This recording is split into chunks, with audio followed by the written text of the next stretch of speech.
नमस्कार। मैं आशुतोष शर्मा आप सभी का फिर से बहुत बहुत स्वागत करता हूं आपके अपने किताबों के इस यूट्यूब चैनल पर। दोस्तों, आज मैं जो कहानी लेकर आया हूं वह हमारे एक विशेष श्रोता पवन कुमार जी की आग्रह पर प्रस्तुत कर रहा हूं। यह कहानी है साहित्य सम्राट मुंशी प्रेमचंद जी की कालजयी और विचारोत्तेजक रचना जिहाद। तो चलिए बिना देर किए शुरू करते हैं और बढ़ते हैं कहानी की ओर।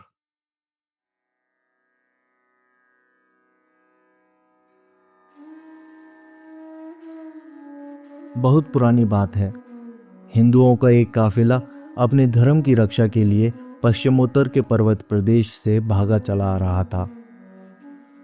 मुद्दतों से इस प्रांत में हिंदू और मुस्लिम साथ साथ रहते चले आए थे। धार्मिक द्वेष का नाम ना था। पठानों के जिरगे हमेशा लड़ते रहते थे। उनकी तलवारों पर कभी जंग ना लगने पाता था। बात बात पर उनके दल संगठित हो जाते थे। शासन की कोई व्यवस्था ना थी। हर एक जिरगे और कबीले की व्यवस्था अलग थी। आपस के झगड़ों को निपटाने का भी तलवार के सिवा और कोई साधन ना था। जान का बदला जान था, खून का बदला खून। इस नियम में भी कोई अपवाद ना था। यही उनका धर्म था, यही ईमान।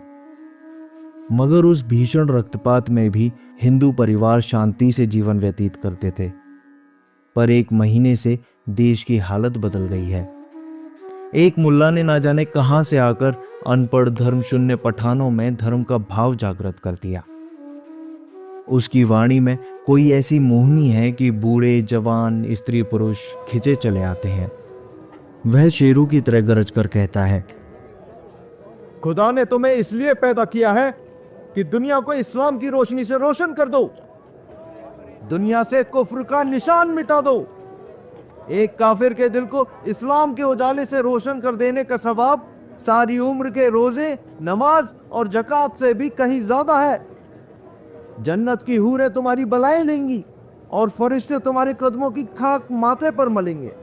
खुदा तुम्हारी पेशानी पर बोसे देगा। और सारी जनता यह आवाज सुनकर मजहब के नारों से मतवाली हो जाती है।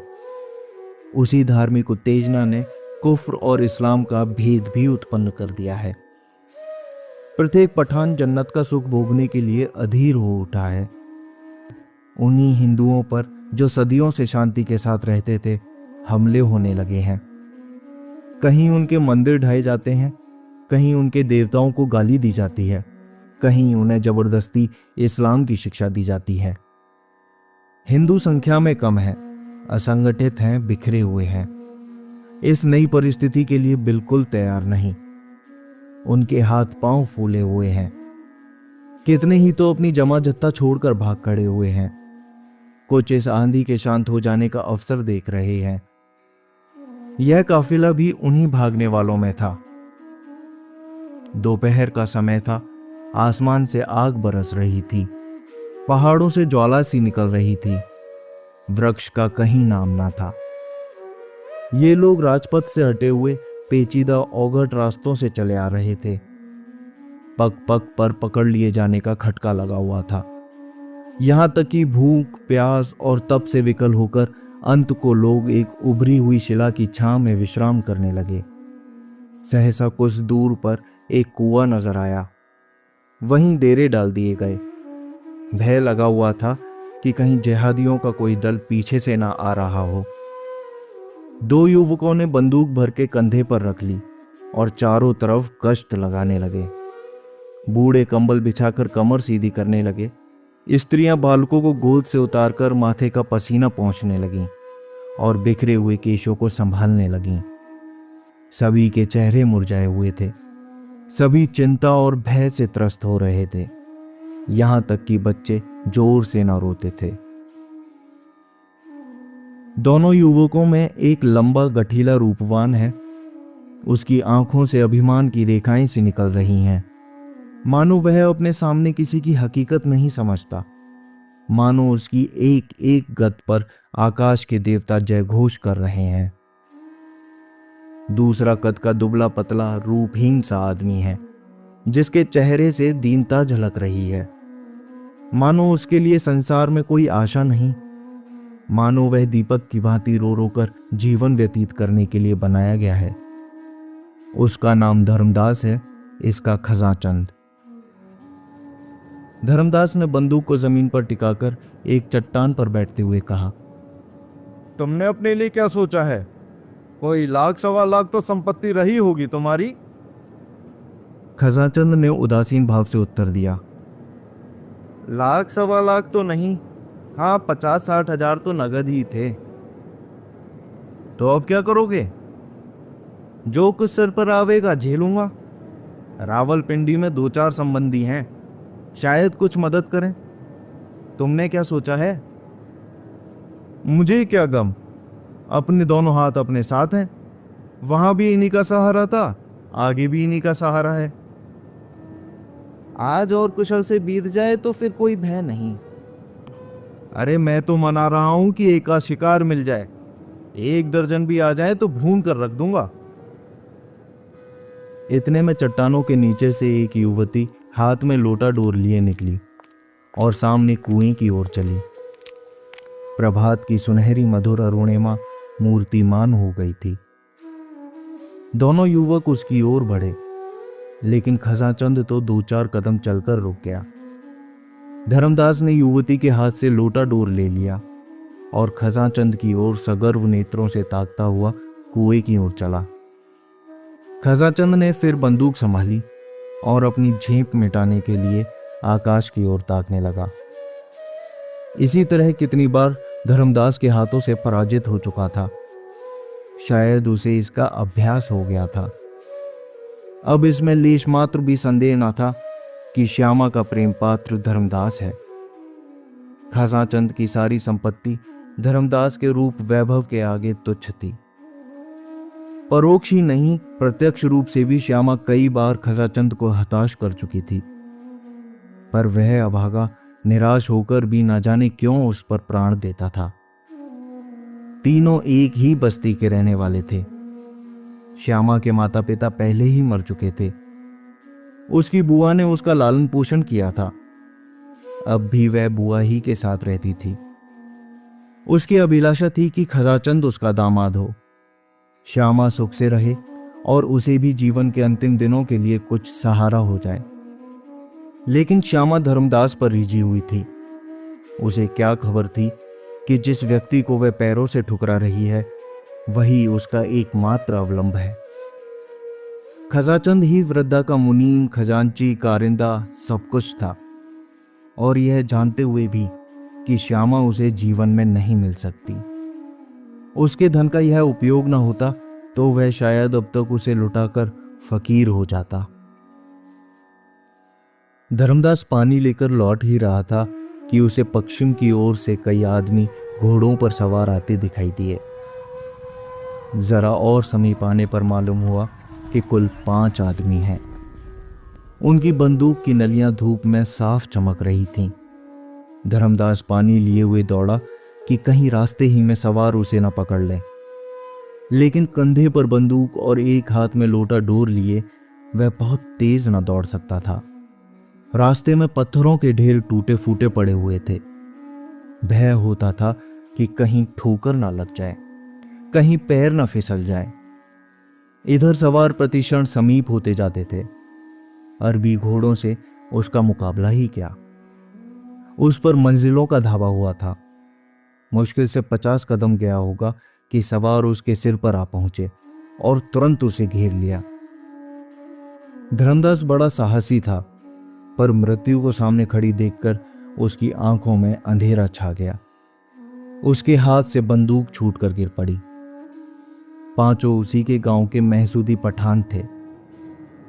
एक पठान ने कहा, उड़ा दो सिर मरदूद का, दगाबाज काफिर। दूसरा, अरे नहीं नहीं, ठहरो, अगर यह इस वक्त भी इस्लाम कबूल कर ले तो हम इसे माफ कर सकते हैं। क्यों धर्मदास, तुम्हें इस दगा के लिए क्या सजा दी जाए? हमने तुम्हें रात भर का वक्त फैसला करने के लिए दिया था, मगर तुम इसी वक्त जहन्नुम में पहुंचा दिए जाओ। लेकिन हम तुम्हें फिर एक मौका देते हैं, यह आखिरी मौका है। अगर तुमने अब भी इस्लाम कबूल ना किया तो तुम्हें दिन की रोशनी देखना नसीब ना होगी। धर्मदास ने हिचकिचाते हुए कहा, जिस बात को अकल ना मानती हो उसे कैसे? पहले सवार ने आवेश में आकर कहा। मजहब का अकल से कोई वास्ता नहीं। तीसरा। कुफ्र है, कुफ्र है। पहला। उड़ा दो सिर मरदूद का, धुआं इस पार। दूसरा। ठहरो ठहरो, मारना मुश्किल नहीं, जिला लेना मुश्किल है। तुम्हारे और साथी कहाँ हैं धर्मदास? धर्मदास। सब मेरे साथ ही हैं। दूसरा। कलाम शरीफ की कसम, अगर तुम सब खुदा और उसके रसूल पर ईमान लाओ तो कोई तुम्हें तेज निगाह से देख भी ना सकेगा। धर्मदास। आप लोग सोचने के लिए और कुछ मौका ना देंगे? इस पर चारों सवार चिल्ला उठे। नहीं नहीं, हम तुम्हें ना जाने देंगे, यह आखिरी मौका है। इतना कहते ही पहले सवार ने बंदूक छतिया ली और नली धर्मदास की छाती की ओर लगाकर बोला, बस बोलो, क्या मंजूर है? धर्मदास सिर से पैर तक कांप कर बोला, अगर मैं इस्लाम कबूल कर लूं तो मेरे साथियों को तो कोई तकलीफ ना दी जाएगी। दूसरा। हाँ, अगर तुम जमानत करो कि वे भी इस्लाम कबूल कर लेंगे। पहला।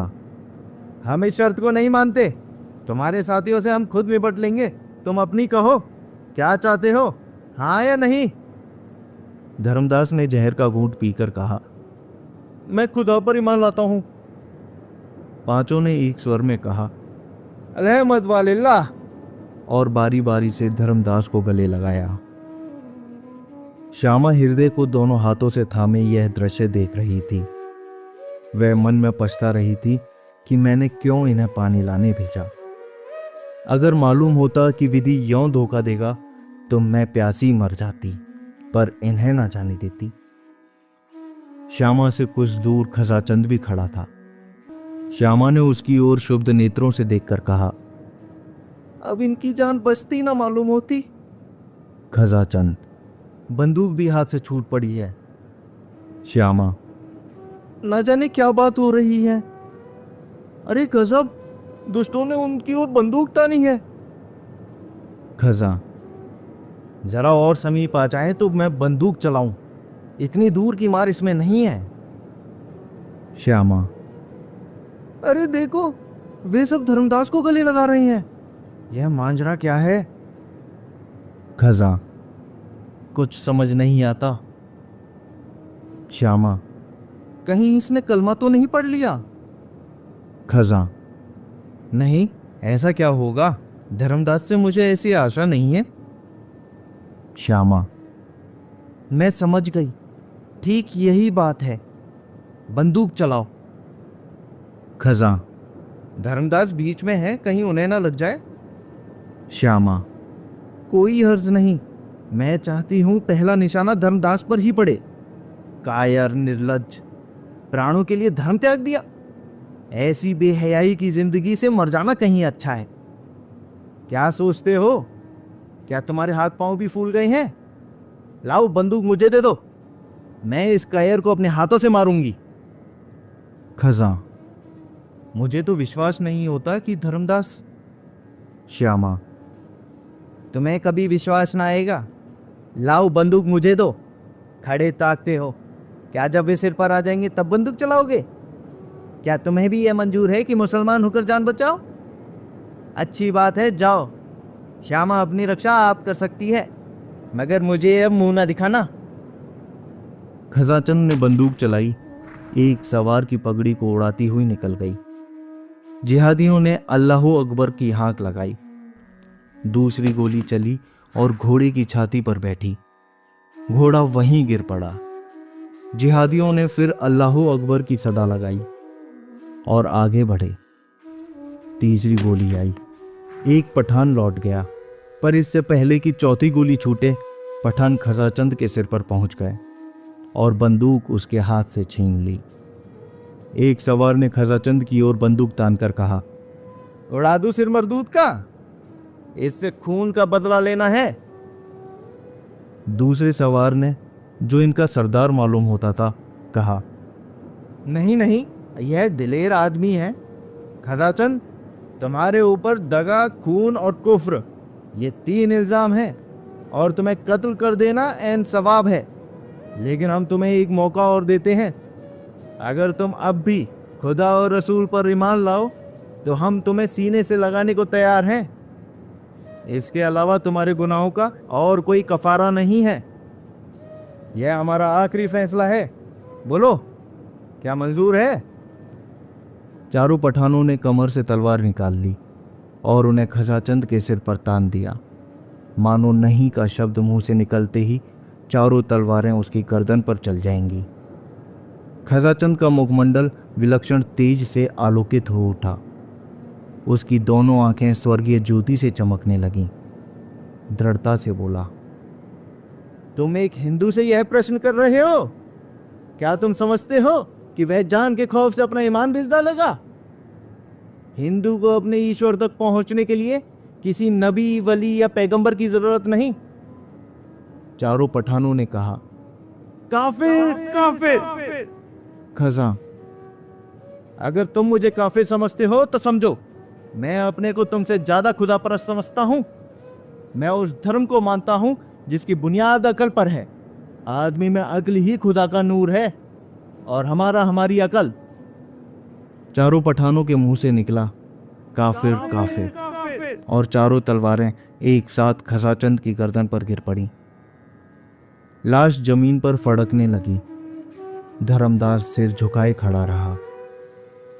वह दिल में बहुत खुश था कि अब खजाचंद की सारी संपत्ति उसके हाथ लगेगी और वह श्यामा के साथ सुख से रहेगा।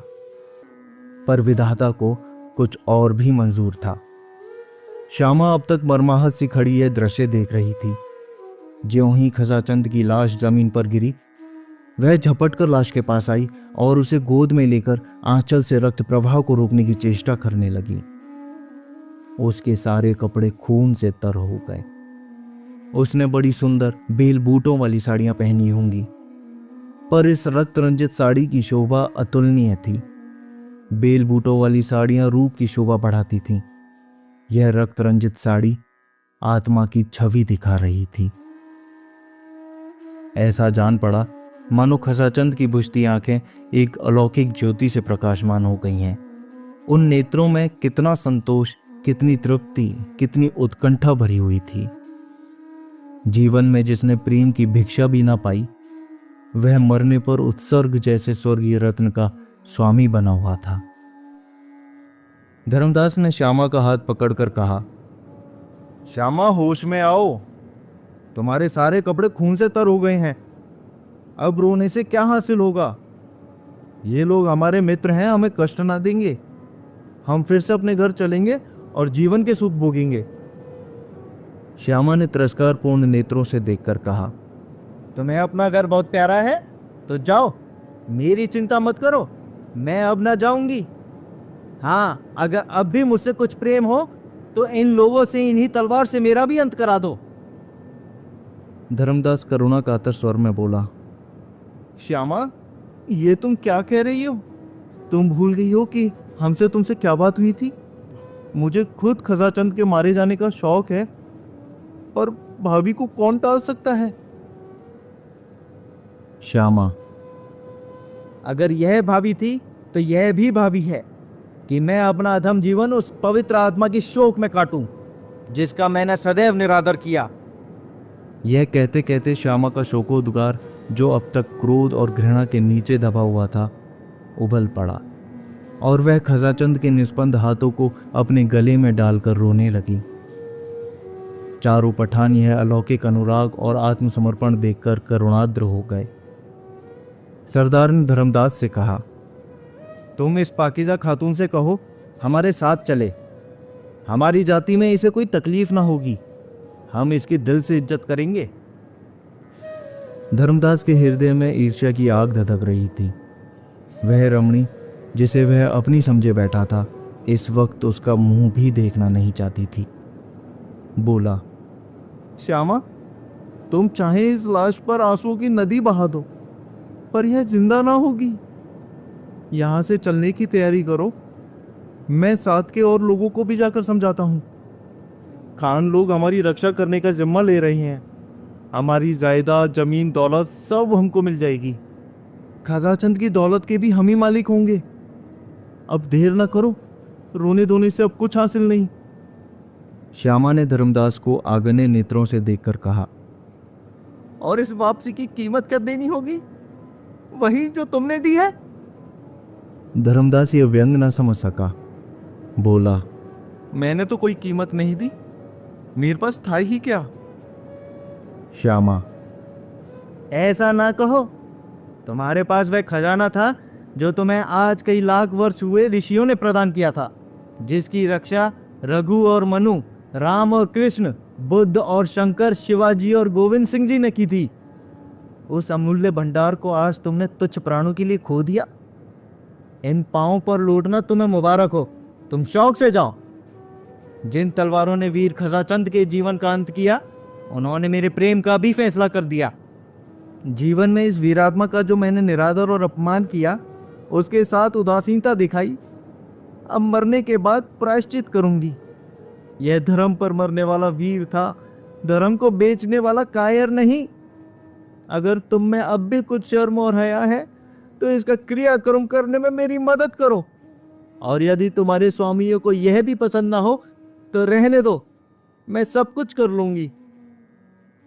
पठानों के हृदय दर्द से तड़प उठे। धर्मांधता का प्रकोप शांत हो गया। देखते देखते वहां लकड़ियों का ढेर लग गया। धर्मदास गिलानी से सिर झुकाए बैठा था और चारों पठान लकड़ियां काट रहे थे। चिता तैयार हुई और जिन निर्दय हाथों ने खजाचंद की जान ली थी, उन्हीं ने उसके शव को चिता पर रखा। ज्वाला प्रचंड हुई। अग्निदेव अपने अग्निमुख से उस धर्मवीर का यश गा रहे थे। पठानों ने खजाचंद की सारी जंगम संपत्ति लाकर श्यामा को दे दी। श्यामा ने वहीं एक छोटा सा मकान बनवाया और वीर खजाचंद की उपासना में जीवन के दिन काटने लगी। उसकी वृद्धा बुआ तो उसके साथ रह गई और सब लोग पठानों के साथ लौट गए, क्योंकि अब मुसलमान होने की शर्त ना थी। खजाचंद के बलिदान ने धर्म के भूत को परास्त कर दिया, मगर धर्मदास को पठानों ने इस्लाम की दीक्षा लेने पर मजबूर किया। एक दिन नियत किया गया। मस्जिद में मुल्लाओं का मेला लगा और लोग धर्मदास को उसके घर बुलाने आए तो वहां उसका पता ना था। चारों तरफ तलाश हुई, कहीं निशान ना मिला। साल भर गुजर गया। संध्या का समय था। श्यामा अपनी झोंपड़ी के सामने बैठी भविष्य की मधुर कल्पनाओं में मग्न थी। अतीत उसके लिए दुख से भरा हुआ था, वर्तमान केवल एक निराशमय स्वप्न था। सारी अभिलाषाएं भविष्य पर अवलंबित थीं, और भविष्य भी वह जिसका इस जीवन से कोई संबंध न था। आकाश पर लालिमा छाई हुई थी। सामने की पर्वतमाला स्वर्णमयी शांति के आवरणों से ढकी हुई थी। वृक्षों की कांपती हुई पत्तियों से सरसराहट की आवाज निकल रही थी, मानो कोई वियोगी आत्मा पत्तों पर बैठी हुई सिसकियां भर रही हो। उसी वक्त एक भिखारी फटे हुए कपड़े पहने झोंपड़ी के सामने खड़ा हो गया। कुत्ता जोर से भौंक उठा। श्यामा ने चौंक कर देखा और चिल्ला उठी, धर्मदास। धर्मदास ने वहीं जमीन पर बैठे हुए कहा, हाँ श्यामा, मैं अभागा धर्मदास ही हूँ। साल भर से मारा मारा फिर रहा हूँ। मुझे खोज निकालने के लिए इनाम रख दिया गया है। सारा प्रांत मेरे पीछे पड़ा हुआ है। इस जीवन से अब ऊब उठा हूं, पर मौत भी नहीं आती। धर्मदास एक क्षण के लिए चुप हो गया, फिर बोला, क्यों श्यामा, क्या अभी तुम्हारा हृदय मेरी तरफ से साफ नहीं हुआ? तुमने मेरा अपराध क्षमा नहीं किया? श्यामा ने उदासीन भाव से कहा, मैं तुम्हारा मतलब नहीं समझी। मैं अब भी हिंदू हूं। मैंने इस्लाम नहीं कबूल किया है। जानती हूं, यह जानकर भी तुम्हें मुझ पर दया नहीं आती। श्यामा ने कठोर नेत्रों से देखा और उत्तेजित होकर बोली, तुम्हें अपने मुंह से ऐसी बातें निकालते शर्म नहीं आती? मैं उस खजाचंद की ब्याता हूं जिसने हिंदू जाति का मुख उज्जवल किया है। तुम समझती हो कि वह मर गया? यह तुम्हारा भ्रम है। वह अमर है। मैं इस समय भी उसे स्वर्ग में बैठा देख रही हूं। तुमने हिंदू जाति को कलंकित किया है। मेरे सामने से दूर हो जाओ। धर्मदास ने कुछ जवाब न दिया। चुपके से उठा, एक लंबी सांस ली और एक तरफ चल दिया। प्रातःकाल श्यामा पानी भरने जा रही थी, तब उसने रास्ते में एक लाश पड़ी हुई देखी। 2-4 गिद्ध उस पर मंडरा रहे थे। उसका हृदय धड़कने लगा। समीप जाकर देखा और पहचान गई। यह धर्मदास की लाश थी।